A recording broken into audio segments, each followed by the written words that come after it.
Certaines histoires ne devraient jamais être racontées. Bienvenue dans Contes interdits.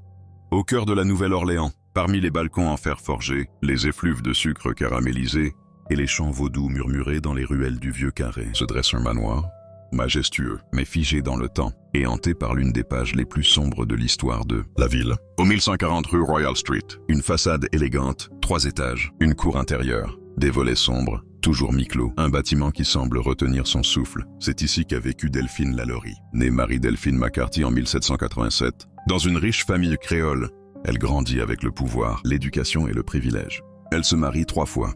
Son dernier époux est un jeune médecin français, Louis Lalaurie, de 20 ans son cadet. En 1831, le couple achète le manoir de Royal Street. Très vite, Delphine devient l'une des figures les plus en vue de la haute société. Elle est admirée, imitée. On parle de sa grâce, de ses bals, de ses robes venues de Paris. Mais dans la ville, une autre rumeur circule, une rumeur plus sombre. Certains voisins disent entendre des cris. La nuit, derrière les murs, et surtout venant de l'étage supérieur, un étage fermé à clé. Interdit, les domestiques l'évitent. Certains affirment qu'il y flotte une odeur étrange. D'autres disent entendre des hurlements, comme des animaux, mais sans animaux. Au cours de l'année 1832, un avocat mandaté par les autorités enquête sur les conditions de vie des domestiques dans la maison. Il ne trouve rien. Delphine se montre polie, brillante, intouchable. Mais les bruits continuent, et la peur grandit. Le 10 avril 1834, un incendie éclate dans la cuisine du manoir. La fumée noire s'élève dans le ciel brûlant du printemps louisianais. Les pompiers accourent, ils forcent les portes. Et ce qu'ils trouvent dans la cuisine les marque à jamais. Une femme, une domestique, enchaînée à la cuisinière, âgée de 70 ans. Elle a mis le feu elle-même. Quand on lui demande pourquoi, elle répond « Parce qu'ils allaient m'emmener là-haut. » Et personne n'en revient. Les secours montent à l'étage interdit. Ils enfoncent la porte verrouillée. Et l'enfer s'ouvre. Le journal The New Orleans Bee, du 11 avril 1834, rapporte: il est impossible de donner une idée exacte de la scène de misère et d'horreur qu'offrait ce grenier. 7 domestiques sont retrouvés, vivantes. À peine, certains sont enchaînés, d'autres ligotés. Un homme est suspendu par les poignets. Une femme est retrouvée avec un collier de fer incrusté dans la peau. Une autre, le crâne ouvert, encore conscient.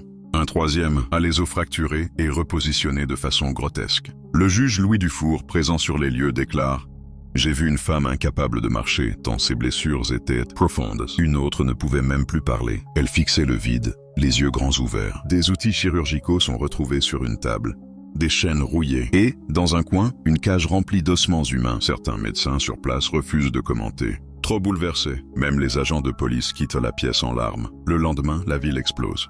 Une foule immense se rassemble devant la maison. Des centaines de citoyens réclament justice. Ils brisent les fenêtres, détruisent les portes. Le manoir est vidé, saccagé. Mais Delphine Lalaurie a déjà fui. Selon des témoignages officiels, elle aurait été exfiltrée en toute discrétion vers Mobile, en Alabama. Puis, quelques semaines plus tard, elle aurait embarqué sur un navire en direction de la France. Des lettres retrouvées dans les années suivantes confirment qu'elle aurait vécu à Paris, loin du scandale. Elle serait morte en 1849. Inhumée d'abord au cimetière Montmartre, son corps aurait été discrètement rapatrié à la Nouvelle-Orléans en 1851 et enterré dans la tombe familiale McCarthy, au cimetière Saint-Louis No. 1. Aucune accusation, aucune condamnation, aucun procès. Mais certains murmurent, ce n'est pas la fuite qui l'a protégée, c'est son nom. Pendant que la ville panse ses plaies, les survivants, eux, sont envoyés à la prison municipale. Et ce qui les attend là-bas n'est pas le réconfort, mais la suite du supplice. Un lieu austère, froid, construit pour contenir, non pour soigner. Dans leurs états, cette prison devient une nouvelle épreuve. Le journal The New Orleans Bee confirme: certains des victimes secourues ont succombé à leurs blessures dans les jours suivants. D'après ces mêmes sources, au moins 2 victimes meurent peu après leur arrivée. Leur corps ne résiste ni aux sévices subis, ni aux conditions de détention. Le journal The Pittsfield Sun, citant le New Orleans Advertiser, rapporte aussi la découverte de cadavres enterrés dans la cour du manoir, dont celui d'un enfant. Le nombre exact de victimes ne sera jamais connu. À la prison, des gardiens décrivent des survivants amaigris, mutiques, le regard vide. Certains ne parlent plus jamais. D'autres témoignent brièvement avant de sombrer dans le silence. Elle avait les mains lacérées, et pourtant elle souriait. Elle répétait « Je suis sortie, je suis sortie ». Témoignage rapporté dans un article anonyme de 1834. Certains rapportent également que la prison change peu à peu après l'arrivée de ces survivants. Des bruits étranges sont signalés. Des chaînes qui résonnent dans les couloirs, alors que toutes les cellules sont vides. Mais certains lieux ne se referment jamais. Après la mort de Delphine Lalaurie, le manoir change plusieurs fois de main. Il devient une école, une pension, un immeuble. un entrepôt, mais toujours quelque chose dérange. Au cours de l'année 1894, un homme, locataire d'un petit appartement au 2e étage, est retrouvé mort dans sa chambre, le corps mutilé, éparpillé dans un coin du lit, comme s'il avait été attaqué par une bête invisible. Un voisin affirma plus tard qu'il passait ses soirées à parler à quelqu'un dans le vide. Le journal local évoqua un meurtre incompréhensible, puis l'affaire disparut. Dans les années 1930, des élèves d'une école voisine rapportent avoir vu des visages derrière les fenêtres du grenier. Des ombres. Parfois, disent-ils, des enfants pleuraient alors que le manoir était vide depuis des mois. Un professeur, témoin de plusieurs crises de panique en classe, fit transférer son groupe dans une autre aile. Des décennies plus tard, dans les années 1990-2000, plusieurs guides touristiques refusent encore de s'approcher du bâtiment. Certains décrivent une oppression thoracique immédiate, des étourdissements ou même des pertes de connaissance en s'approchant du porche. Une guide locale témoigne dans une entrevue audio encore en ligne. Je l'ai fait une fois. Je suis monté sur les marches. J'ai vu mon reflet dans la porte vitrée. Et derrière moi, une femme. Mais j'étais seul. Au cours de l'année 2011, un médium européen, invité pour une émission sur les lieux les plus hantés d'Amérique, entre dans le manoir. Il ressort 7 minutes plus tard, sans rien dire. Puis en tremblant, ce n'est pas un esprit humain. Je ne veux pas rester ici. La séquence est toujours visible.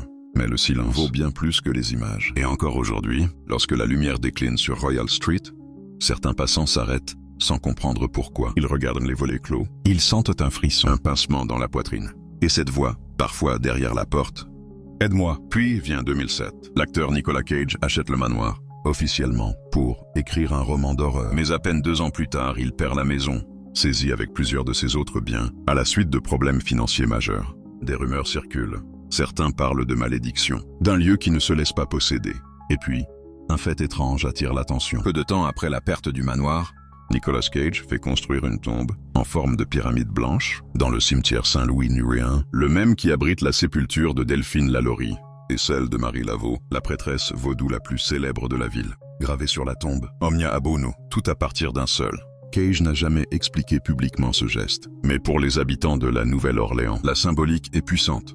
Peut-être qu'il essayait de couper le lien, ou de s'en protéger, ou simplement de se faire pardonner. Aujourd'hui, le manoir Lalaurie est une propriété privée, fermée, invisible au public. Aucune visite guidée n'y est autorisée, mais chaque soir, des gens s'arrêtent devant ces murs silencieux.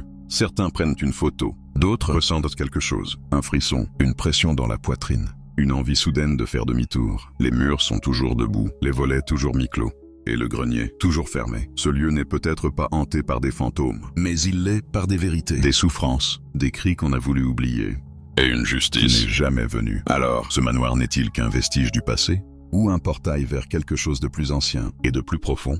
Est-ce une légende? Ou la vérité qu'on préfère oublier? À vous de juger. Abonne-toi, si tu oses.